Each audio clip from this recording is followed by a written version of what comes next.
Hello, hi. Welcome to another episode of your favorite Makoti podcast, Makoti Unveiled. I'm your host, the resident Makoti, Siyatewu. Today's topic is uncomfortable. Why? Because nobody gets married to get divorced. But sometimes life happens and circumstances change that lead people down this path that they never imagined that they would go through. So today, we are joined by Palesa Madisakwane, who will be explaining how she went through her journey and has been able to go past it and dealt with her divorce. So our guest today will be talking us through her journey and how she's managed to get over it. And do you actually ever get over it? Sis Palisa, how are you today? I'm great. I'm awesome. I'm Ne- shining. I'm Yes, top of queen. the world. Yes. Yeah, I'm good, and you? Well, thank you. Thank you so much for joining us. We're talking about a topic here that some people, even religiously, people will say, divorce is not something that they want to go through. So talk to us. But before we talk to you about your divorce, let's start with the wedding. Ne? Let's start there. Let's reverse a little bit. How old are you? You excited? You're getting married? What's happening? Take us to that point. Sure. You know what? Any girl wants to get married. Any girl wants to see herself, being celebrated, walking on the street. You know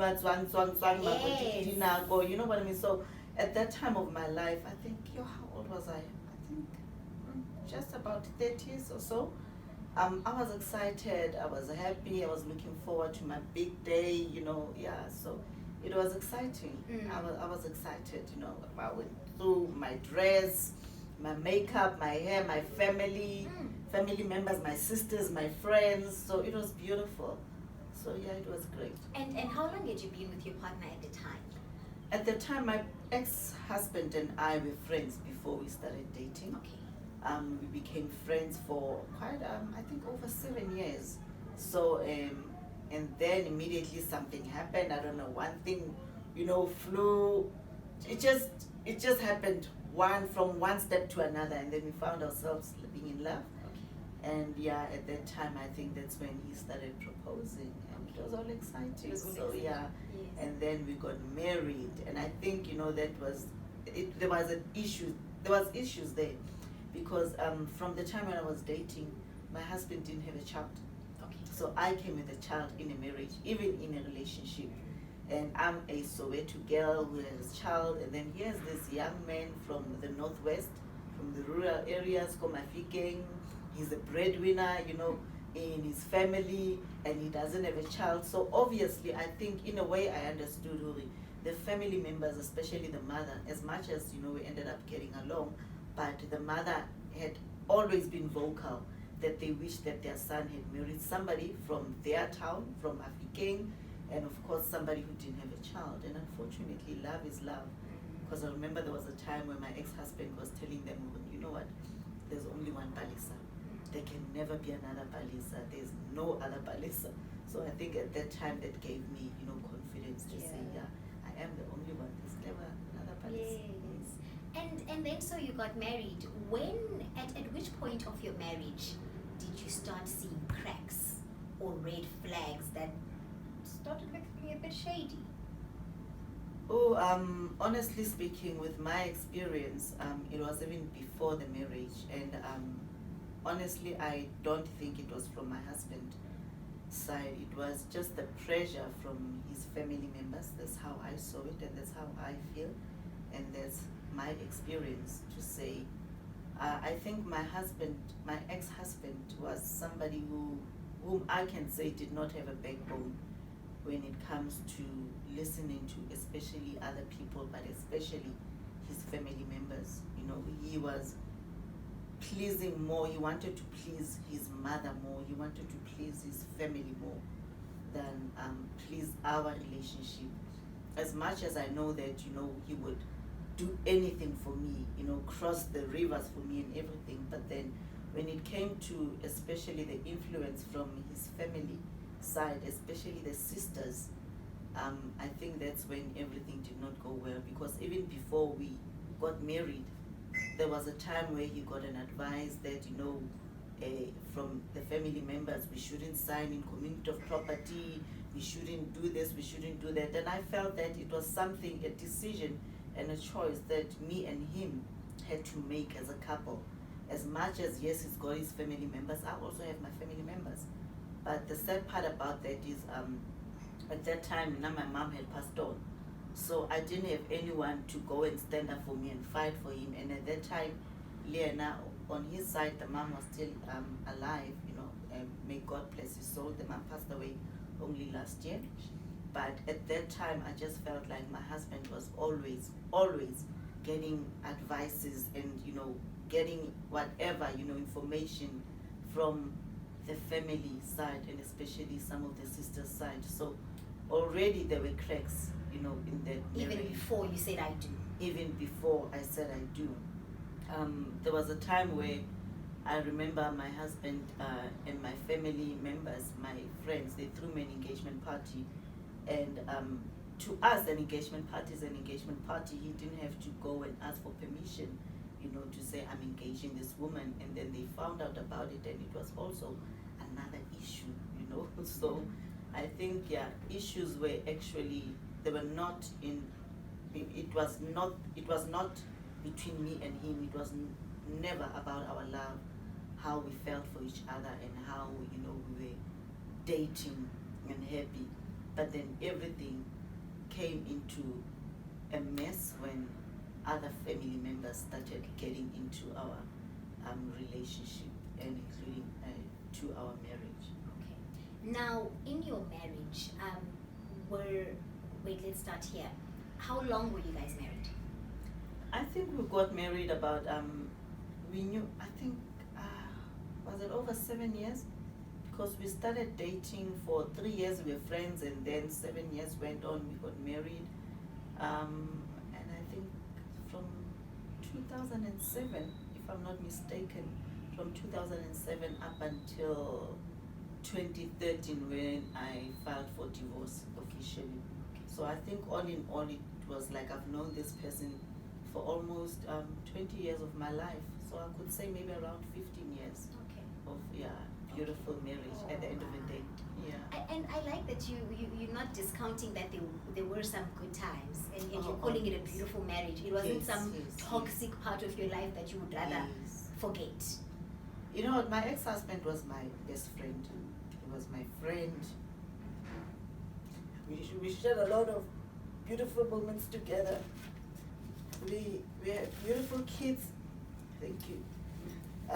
When I met him, my daughter Mahumi was 1 year old at the time. So it was beautiful.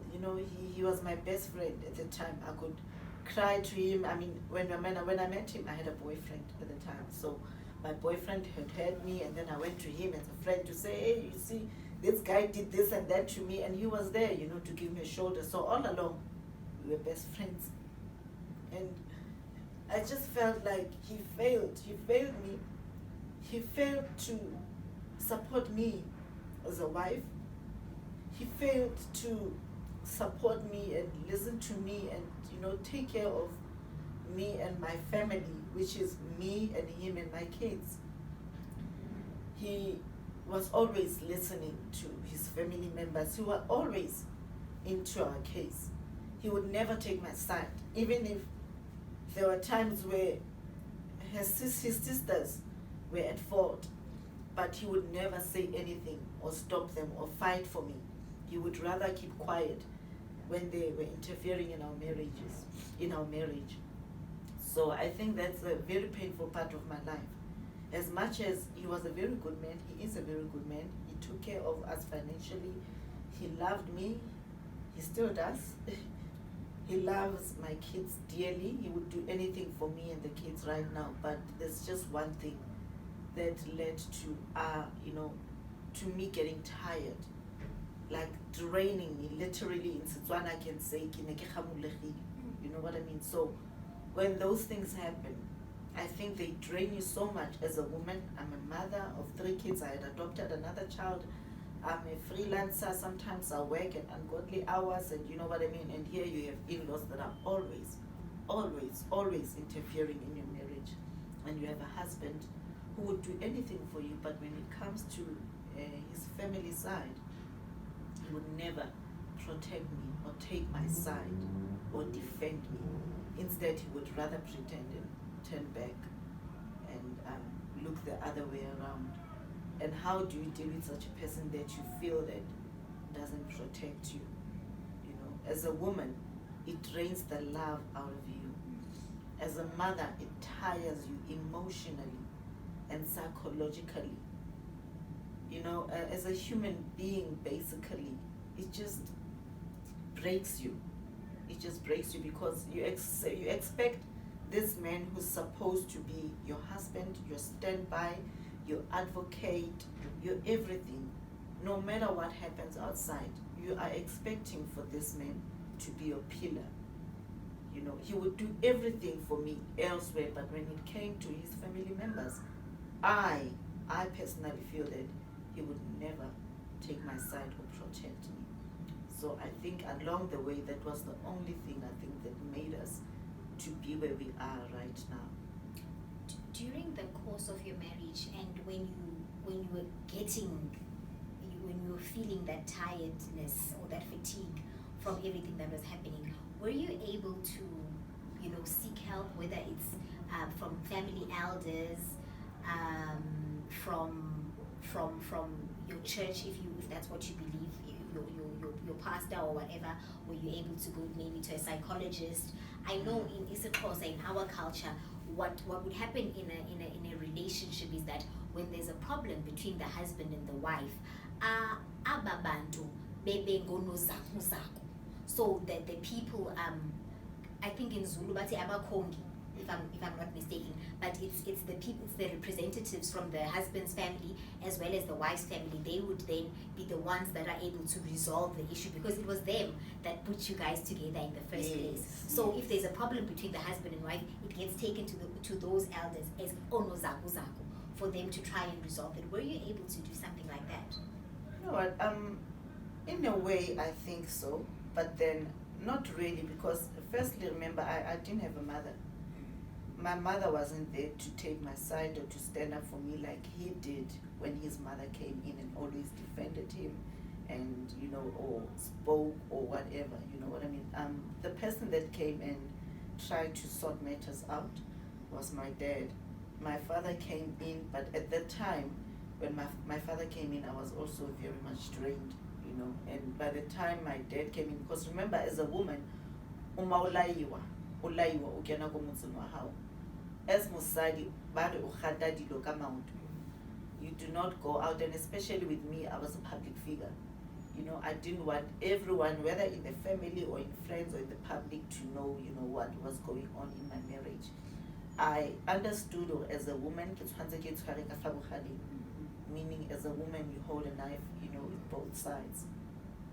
I did the best that I could to be the best wife, to be the best mother, to be, you know, the best family woman that I could be. So a lot of things that were happening inside my marriage, either even good or bad or, you know, whatever, even the little things, I would never go out there and speak to people or talk about it.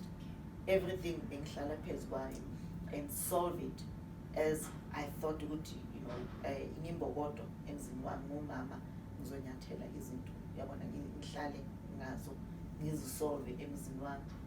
That's how I actually did it. But towards the end, my dad came in, and at that time I remember asking my dad, begging my dad, kneeling down to my father that I wanted out. My father was like, no ways, you can't. And I begged my dad, Papa, give a so you know when you look at your dad and you kneel down, you know. And I think reason being, there was a time when my helper and my kids were telling me that they had daddy talk about divorce. I'm like, this man is planning to divorce me. I didn't know. But daddy was talking with her mother about the divorce at the time. So I think the mother was asking him, you said you're gonna divorce. What were you begging your father for? Let's ask that. You know, after I heard that my husband was discussing divorce, I decided, no ways, I'm stepping out of this. I'm gonna divorce him before he divorces me. But funny enough, I think he was only saying that to please his mother. That to me, he had already planted a seed, because when a woman gets married, nobody wants to marry to divorce. No matter what, I know mentally, psychologically, physically, emotionally, I know I was married to sit and stay in my home, and I wanted to build my family, no matter even the challenges that we had. But that word that I had shook me. That word scared me. And I always say to him now, God, you planted a seed. And when you planted a seed, I watered it. Immediately after that, that's when I begged my father. My father didn't understand. And then he started changing, going back to say, no, he didn't mean it. He was never going to divorce me. But at that time, I was so drained. And I think I got to a point where I stopped loving my husband. And the most painful part is, when you stay with someone that he's your husband, he's the father of your kids, but you stopped loving him. I stopped loving him because everything else that I think we went through, the challenges, the pain, the problems, I think that's when they started building up. And I realized that everything that I was sitting on top, everything that I was, hiding under the carpet, the wasteland, because now even the little things that used to happen, and I got drained and I stopped loving this man. It went on for 3 years. We separated. We were not sleeping in the same bed, and I moved on with my life. Let's pause there. So when you made this decision in your heart, at what point do you sit your kids down? Remember this, you've already told us that you came into the relationship with one child, and now there's 2 extra kids in this relationship that you guys have made together. Now you've got these kids. What conversation are you having with them, the children, to explain what's happening with Mama and Papa? Honestly speaking, I didn't even have a conversation with my kids. And I think kids are smart enough to see and to know what is happening. A lot of times, I think my kids would come to me and ask me if I'm okay. A lot of times, my kids would be there. And life just went on. And we just separated with my husband. He went to Stana somewhere else, and I took my kids and I stayed somewhere else. We lost our house. So at that time, I think the kids had to be with mommy. The only thing that I did best as I could was to give them still the attention and the love that I continued to give them, and also gave them access to their dad, because their father would always come and fetch them and be there. And even when the father was there, I made sure that they're not seeing us fighting, or I tried my best in that. But I think the kids just saw it happening, because I don't think that there was never a time where I honestly sat down with them and explained to them, well, this is what was happening. And being a public eye, a lot of the stories were also in the media. So my eldest daughter and my son, who was at primary then, they saw them, they read about it, they heard it from the kids at school, so it was painful. I was about to ask, how is that for you as a mom? You're dealing with all of these things internally, and then the babies come home from school and they say, Mama, we had this, Mama, we had that.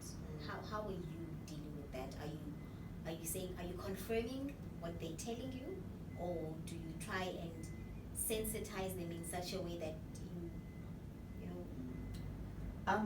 I did not confirm anything to the kids.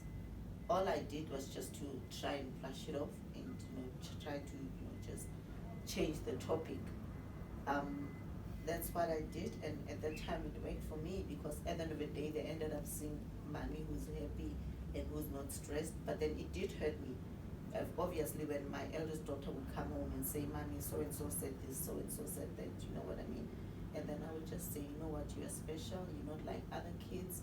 I'm sure they want to be like you. They will always talk about your mom because your mom is on TV, but you know that at the end of the day, I love you. So life would just go on. I would take my kids out. Sometimes I'll take them on holidays. Sometimes we'd go out for drinks or for, restaurants. So life just went on. But I'm sure it hurt my kids, obviously.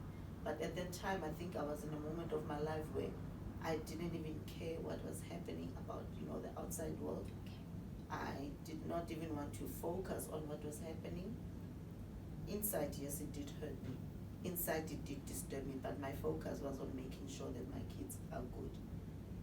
Because right now, the only thing I can say is that it hurts me that the decision that I made to walk out of my marriage denied my kids what people can call a normal home. What people, look at and say, yo, it's mommy and daddy and the kids.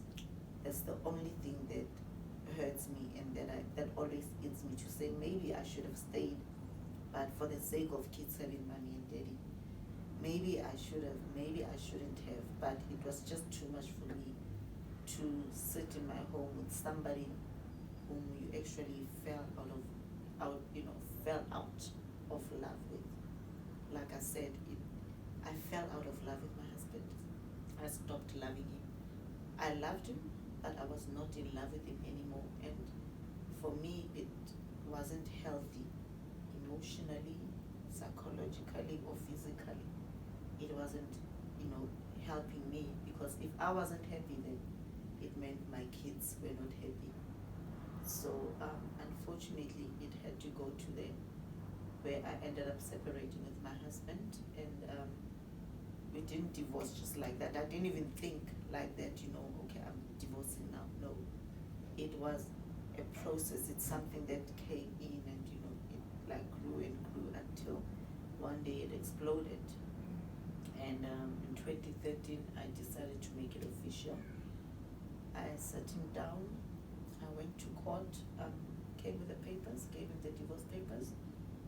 Obviously, it crushed him, because that happened when he was trying now to mend the marriage, where he was now all of a sudden, I think, got a light bulb and trying for us to say, what, let us do this thing. But unfortunately, I think it went on for so long where I was already out physically, out emotionally, out psychologically, and even my heart now had moved on. Honestly speaking, the only mistake that I can say I made in my marriage was moving on before signing, but we had already separated for over 3 years. So in that 3 years, I moved on, and I moved on to somebody who was in my past, and I was happy. I knew where my heart was, so I couldn't go back to a marriage where I felt I wasn't in love. So I just wanted now peace in my life. So are you confirming, they normally say that by the time a woman actually verbalizes it, or actually physically steps out of a marriage, it had been a while that her heart was already out. So are you confirming that was really the situation for you? By the time you walked out, your heart was already out of it, because you were done, you were fed up. And Definitely so. Definitely so. By the time I had verbalized it, it had already been there. you had mourned the marriage. I mourned it. I was comfortable with it. I was happy. I was at peace, and I was ready to even move out physically. So it's not something that just happened. When you decide to walk out of your marriage, it's not something that you just decide and you jump and say, no, I'm divorcing. It's something that went on and on and on, and I had to accept it at first, be at peace with it, and be sure mentally, physically, in all ways. So in that was where I time, was. are you making supper for the family? You being umama here in the home. You're making supper, you're cooking, you're cleaning, Of course. you are meeting all your responsibilities up in the home, but when that divorce away. Yes, it was like that. Like this person becomes a husband just because he's a husband, he's in the house. But as a woman, you continue, you as a not as a wife, but basically as a mother. And as a woman, you continue waking up, making breakfast for your kids, taking them to school. When he's there, you cook for everyone in the house, but then you know that your heart is no longer there. And how does that affect your intimacy in your relationship? Is there any intimacy at that point? With me, there wasn't intimacy. I didn't allow it. For that, that next 3 years, I couldn't even, be intimate with my then husband. Okay. Yeah, so it had stopped quite for the next 3 years before I divorced, and I was at peace with it. I was happy, I was okay with it. And then after the divorce, because I know you said you didn't go through any kind of counseling, whether it's the church or psychologist or whatever. At the end of the marriage, were you able to do that? Were you able to sit down with someone and unpack what trauma he had just gone through? Honestly, with me, I didn't. First of all, I wasn't brought up that way. I've never been to a psychologist or a counselor or, in my life. No, I haven't done that. So with me, it was a matter of just picking up myself and going. And I faced a lot of challenges, after my marriage, because at the end of the day, you still want, the woman that I am, I still wanted a family. I still wanted to be a wife to someone. I still wanted, to move on. And I think the mistake that I found myself in was to try and, grab anything that comes. That means any man that asks you out, you think, okay, could this be it? You know what I mean? And I made that mistake twice or thrice, in my life after the marriage.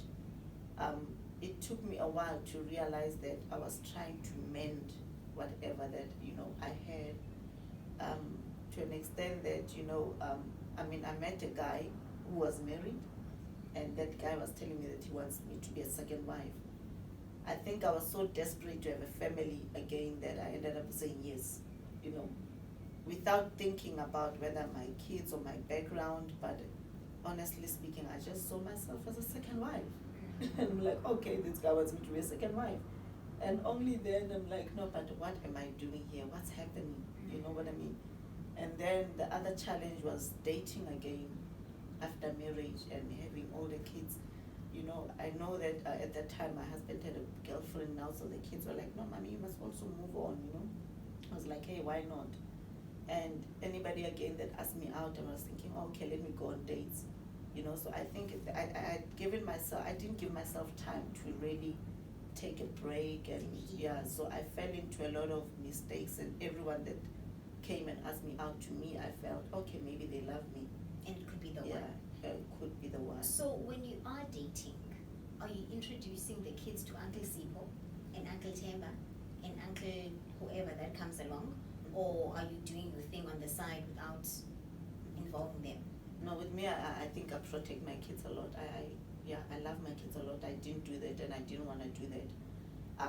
I didn't see myself doing that, so my kids, were not introduced to any of the men. No, I would never even bring, my boyfriend at the time in the house. But obviously they knew that I had kids, and it would just be maybe going away. I didn't want to do that, no. Yeah, except now. Yes, girl. Except now. Now you tell them. No, now, they know that mommy's happy and Okay. mommy's settled, and Okay. Now, how are anniversaries after the divorces come? I got engaged on such a day. This was my Mahadi day. This was the day. I don't even remember that. Did you remember No. the wedding anniversary? Nope, I don't remember the anniversary.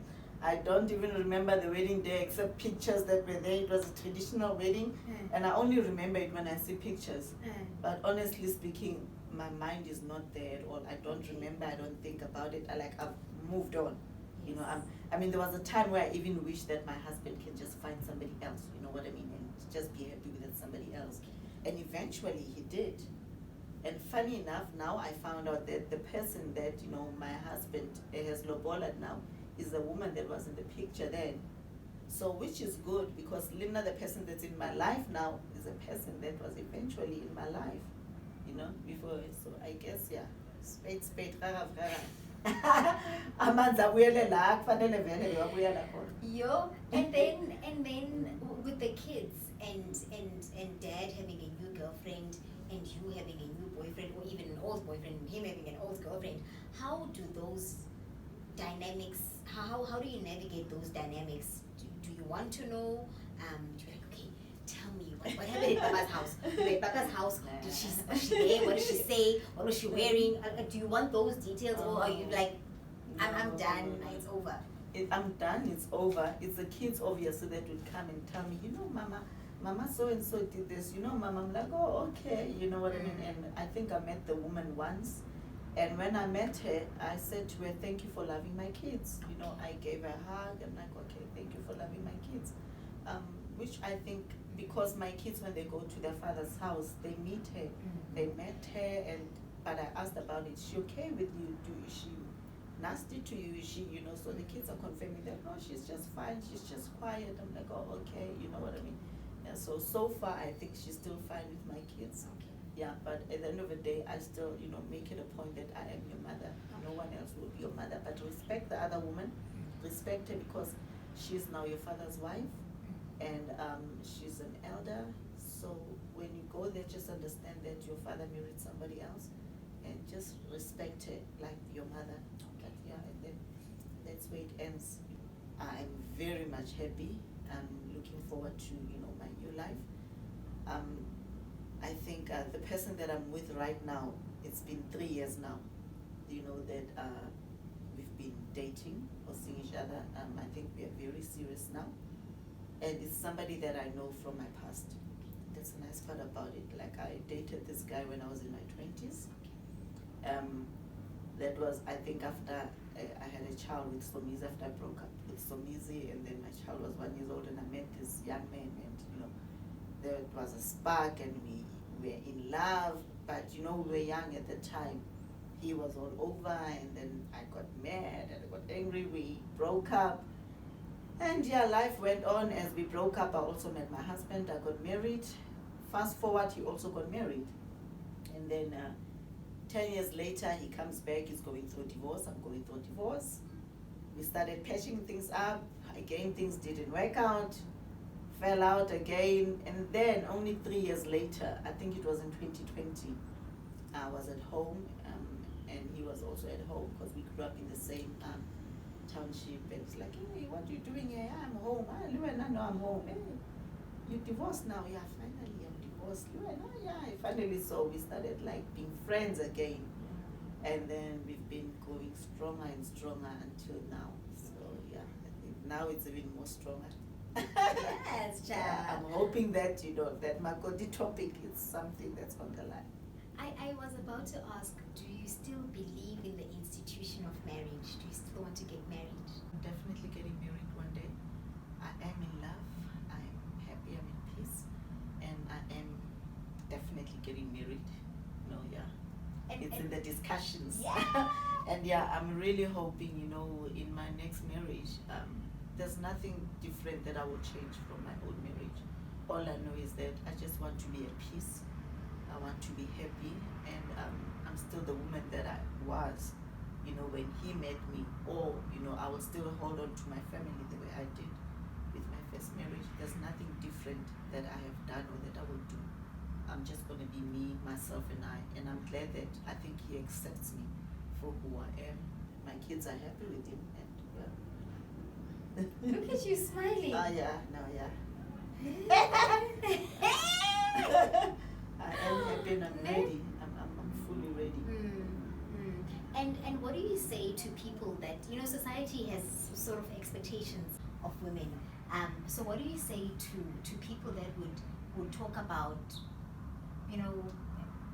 when you're a divorcee, you are used goods. If I can put it that way, there are people that speak like that. So when people say things like that as a divorcee, you are used goods, how does it make you feel? You know what, it hurts. I mean, I've had experiences of even friends, my friends that are married, their husband would also make such comments, I remember there was another friend or close friend of mine that she used to be my friend, well, she still is, but I've decided to step back a bit, because every time she would have an argument with her husband, then she came to me once and told me that my husband said, yeah, it's because it's a divorce. And to me, it hurt me, because I'm like, okay, maybe this husband would want to like influence, you know, on the wife. So maybe let me step back a bit, because every time they fight, divorce. So already they're labeling me, you know what I mean? And another thing I remember, when I was involved in this other relationship with this same guy who wanted to make me, you know, a wife. I was the second wife. The family members were also saying, divorce is a one, you know what I mean? So I also went through that experience where people would always label you, you know, and say, divorce is a one, or this or that, you know. And it was painful. It is painful. I don't want to lie. I'm not going to say, I don't care. You end up caring, because now you look at yourself to say, am I really, you know, that, you know, wasted? Am I really dirty? But like I said, I'm one person who's able to block everything and just focus on what I want to do and move on. I think that's my strength. I dust myself. I fall so many times, but I never stay down. I always stay up and dust myself and move on, you know.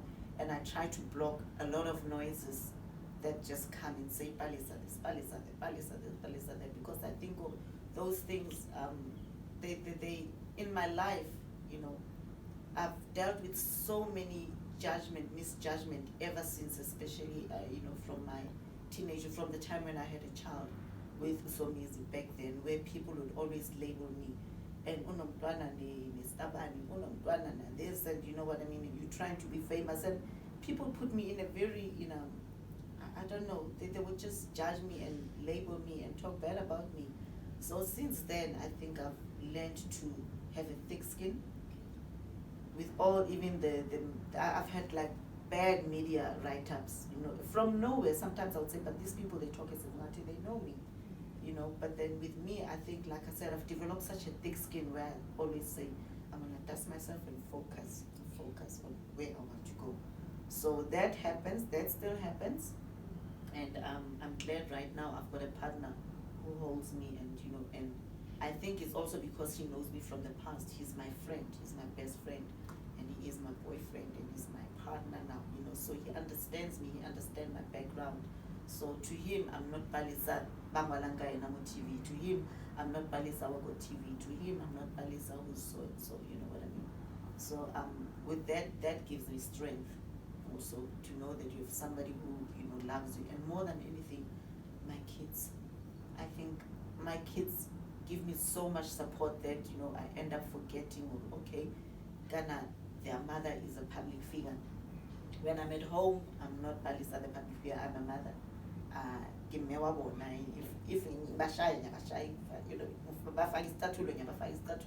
if in Chicana, but at the same time, you know, they're my kids, they're my children. So they give me so much strength, you know, in whatever it is that is happening. My eldest daughter, Bahumi, she is so smart right now. She's so intelligent, very outspoken, very independent. So she's the one that, funny enough, gives me advice. Imagine when your daughter gives you advice, but then I'm like, oh, okay, you know. So I find it to be my best friend. And I've got a very handsome son who is now 17, 18 years now. Lena, you know, when he always says, you know, mommy, you are the reason, you know, I'm moving, you are the, like my son gives me strength as well. And when my kids love me, I mean, what else do I need? Even if in the relationship that I'm in now, whether it works or it doesn't work, but the fact that I'm getting so much love and support from my kids, Ahumi, Kumo, and Muhumi, then what else do I need? One last thing. Can you talk to Makoti? Talk to Makoti about moving on, and that it's okay and it's possible to find love again, and that when your marriage ends, it doesn't mean it's the end of time or it's the end of your life, but you can move on and you can find happiness again. Let's encourage them. Let's unveil this for them. Let's unveil this part and let them know. Okay, queens, in Bogoto, Indlovukazi, my queens, it is okay to let go. It is okay to not look back. You are beautiful. You have a crown on your head. Hold yourself up high, lift yourself, and move on like a goddess. It is okay to move on. Even if it doesn't work, it still does not make you any less important, any less of a human being, any less of a woman. I always say to myself, no amount of words can break me, can break my values, my standards, or my integrity. So take that with you. You are still beautiful. You are still a beautiful woman. You have kids. It shows that uzalile, So just move on and be happy. Find happiness. Even if it happens 7, 8, 9 times. Hey, Mama Miriam Makeba got married 9 times. 9 times. And it didn't change anything about who she is as a woman and as a queen. So if I can do it, so can you. That's That's how I would say it in this course. Everything, she said everything that needs to be said. Sis Palesa, thank you so much for your time. We appreciate you and we thank you for coming to our show today. And a special thank you to you for watching. And so for the last time this season, from me, Suid-Afrika, your resident Makoti. Bye-bye, Standwa.